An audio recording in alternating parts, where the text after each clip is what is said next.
Welcome back. There are only so many hours in the day, 24 of them, and now the New York Stock Exchange wants you to be able to trade during most of them as well. The exchange announcing plans last week to extend trading to 22 hours a day, 5 days a week, despite some questions about thin volumes during those extended hours. Here to discuss the change is Lynn Martin. She's New York Stock Exchange president. Lynn, it's great to have you here. Welcome.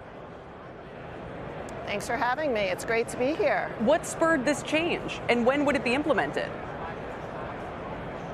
So we initiated this change as a result of feedback we had from the market and the observation that the U.S. is increasingly becoming the center of the global economy. As a result of our clearinghouse, DTC, electing to extend their trading hours or their clearing hours, we thought it was important to extend the hallmarks of the New York Stock Exchange: the reliability, the transparency, the scalability, the resiliency of the New York Stock Exchange to allow those customers who choose to manage risk during the extended trading session, they're able to do that through the NYSE Arca platform. Should we expect, Lynn, as you've made this announcement, that we'll soon hear something similar from NASDAQ, from the other U.S. exchanges? Do you find it likely that you would be the only one to offer this, or do you think we're moving in the direction of having trading available pretty much around the clock on every platform? From my perspective, the most important thing that we're focusing on, that our team is focusing on, is to work with the ecosystem. So to work with the market participants who are looking for a choice during the extended trading session, and to work with our regulators too, that our rules are approved to allow for those customers who choose to manage risk during this trading session to do so via the reliability, resiliency, the hallmarks that the NYSE provides to the market.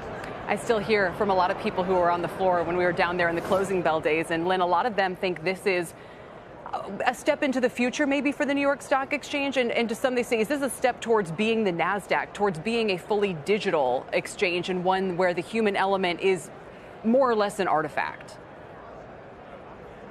The human element has never been more important than it is at the New York Stock Exchange today. And it really has been that way for the last 232 years.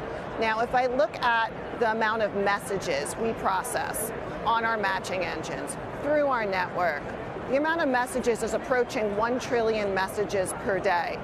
However, the most reliable outcomes have that human overlay. So the role that the floor continues to play in the orderly trading of our markets has never been more relevant.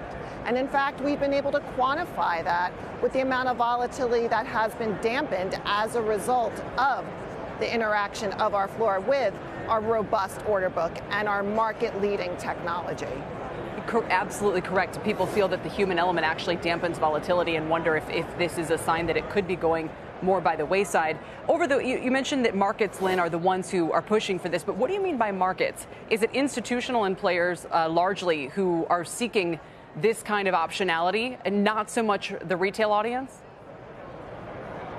We're seeing demand from retail, but again, we're seeing demand from participants around the globe as the U.S. markets are increasingly becoming the center of the global economy.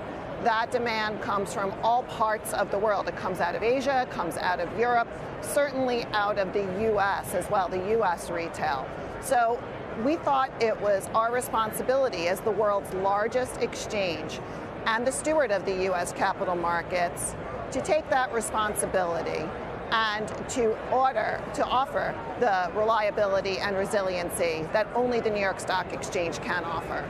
So the concern that I heard from some market participants over the weekend is that this is a change that big institutions, hedge funds, and maybe some of those massive brokers who we are aware of in the markets, that they would love this opportunity because markets are thinner in those extended hours, meaning they can probably capture bigger spreads vis-a-vis a retail trader, for instance. So do you think that it's true that this would be largely advantageous to big institutional players and not something that is so much meant to be catering towards the retail investor? I mean, our job is to be a marketplace and to offer access, democratized access to everyone who seeks to manage risk.